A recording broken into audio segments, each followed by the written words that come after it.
Welcome back to the channel, everyone.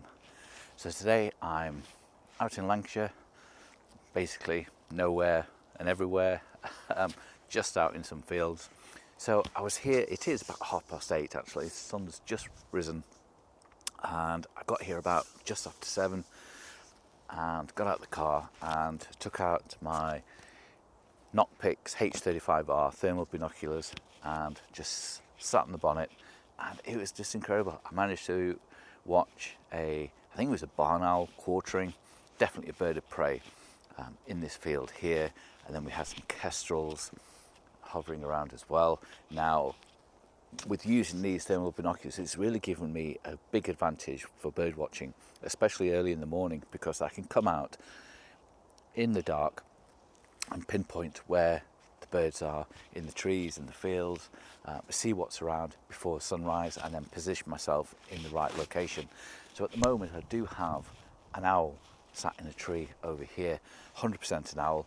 Now, looking at it through the thermal imaging binoculars, it is hard to identify the actual bird, but I am putting my money on a barn owl just because of the way it was sat in the tree, and then when it turned round it had a flat hot spot on its face, which would say to me that is a barn owl.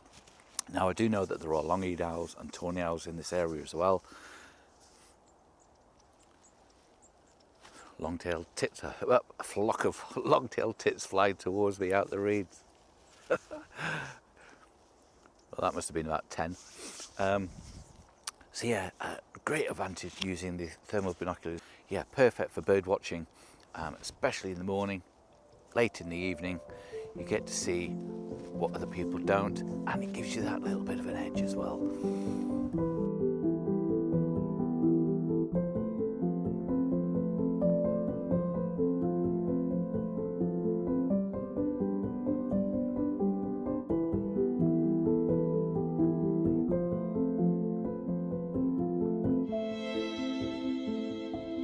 So I've left the area that I was in now, and I've come for the afternoon into the field.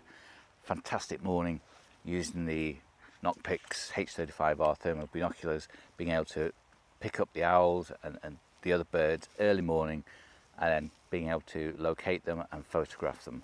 So that's a big advantage and a big plus for the thermal binoculars. Now I'm here in the trees looking for the small birds. I can hear them, but sometimes you can't see them, especially in summer when the trees are going to be full of leaves. Having a pair of thermal binoculars like these and being able to identify, well, not identify, but being able to locate the bird and then switch to your camera and take a picture of it is a bit of a helping hand, as it were. Could you say cheating? Well, you could, but there you go. Bird watching, locating, photographing, I think these two combinations work really well. And also, if you're just out bird watching and you're trying to find a particular bird, or you sat bird watching, you can't see them, thermal binoculars, locate them, get your normal binoculars, and then sit back and enjoy watching the birds that you've managed to locate with the thermals. But for me, I'm going to sit here and hopefully photograph some little birds on the perch in a very dull day. It is dry today, so that's a bonus. Off to Scotland on Sunday, so I'll be taking these with me, hopefully find some hares, ptarmigans, red deer, and what other wildlife. Especially I want to try and locate or find some golden eagles as well, and these are going to come in really handy for finding the birds in flight, being able to look down the valley and find your hotspots flying against the hillside. But yeah, from me and from Nocpix H35R thermal binoculars, thanks for watching.